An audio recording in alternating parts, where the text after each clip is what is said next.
ত্রয়োদশ জাতীয় সংসদ নির্বাচনে অংশ নিতে মনোনয়নপত্র জমা দিয়েছেন স্বতন্ত্র ও বিভিন্ন দলের সম্ভাব্য প্রার্থীরা।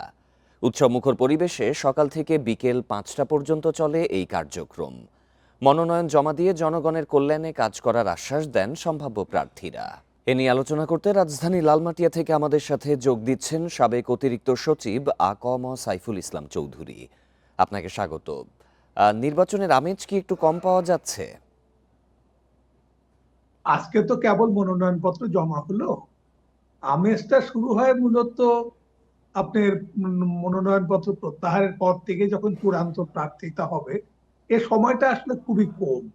কারণটা হচ্ছে যে আপনার 20 তারিখে মনোনয়ন প্রত্যাহার হয়ে 20 তারিখে 21 তারিখে হবে মনোনয়ন, প্রতীক বরাদ্দ হবে। প্রতীক বরাদ্দ না হলে, এখন ধরেন যে এই যে জোট হলো, অনেক আসন ছেড়ে দিয়েছে বিভিন্ন বড় রাজনৈতিক দলগুলো, সেই সব প্রার্থীদের তো নিজেদের প্রতীক তো পরিচয় করানোর জন্য যেটা সময়টা, সেটা তো আর 21 তারিখের আগে পারবে না। ফলে যে আমেজ, এই আমেজ আসলে একেবারেই সেই শেষ মুহূর্তেই আমেজগুলো চলে আসবে আশা করা যায় আর কি।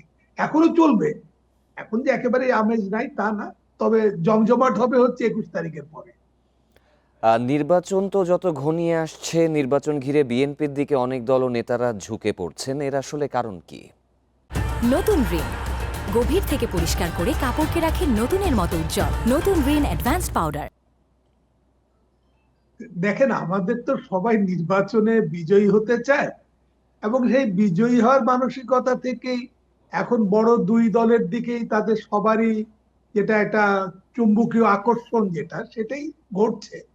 তে এখন যে জিনিসটা দেখেন প্রত্যেকের মুখে এসে গেছে, যারা যোগ দিয়েছেন, যে তারা কিন্তু বড় দলের প্রতীকটা নির্বাচন করতে পারছেন না। এটা যখন আরপিও পরিবর্তন হয়েছে, তখন কিন্তু তারা কেউ এই ব্যাপারে খুব বেশি মুখ খোলেননি। আমরা যারা সাধারণ মানুষজন, আমরা চিন্তা করেছি যে এটা জোটবদ্ধ হলে জোটের প্রধান দলের যে প্রতীক সেটাই হওয়া উচিত। নির্বাচনে এবার যেটা সমস্যা হবে, সেটা হচ্ছে যে জোট হওয়ার পরেও যে সকল জোটের সংযুক্ত দলগুলোর, তাদের প্রতীককে পরিচিত করাতে যে তারা সমস্যায় পড়বে। এবং সেখানে যদি তখন অন্য দলের যারা পরিচিত যে দল, যে দুটো বড় দলের মধ্যে পরিচিত দলের যে প্রতীক থাকবে, সেই প্রতীক কিন্তু লাভবান হয়ে যাবে এই ক্ষেত্রে। কারণ মানুষ আসলে পরিচিত প্রতীক খোঁজে। আমাদের দেশে পরিচিত প্রতীকের সংখ্যা খুবই অল্প কয়েকটা, তার ভিতরেই এবার দুটো প্রতীক মাঠে আছে। সেই দুই প্রতীকের যখন এক প্রতীককে মাঠে পাবে না ব্যালটে, তখন মানুষ আসলে কনফিউজ হবে। সেক্ষেত্রে আমরা একটি জিনিস দেখলাম যে সমঝোতার আসন ভাগাভাগি নির্বাচনের একটি পরিস্থিতিতে আমরা যাচ্ছি। তো এটি কি ভোটারদের মধ্যে প্রভাব ফেলতে পারে?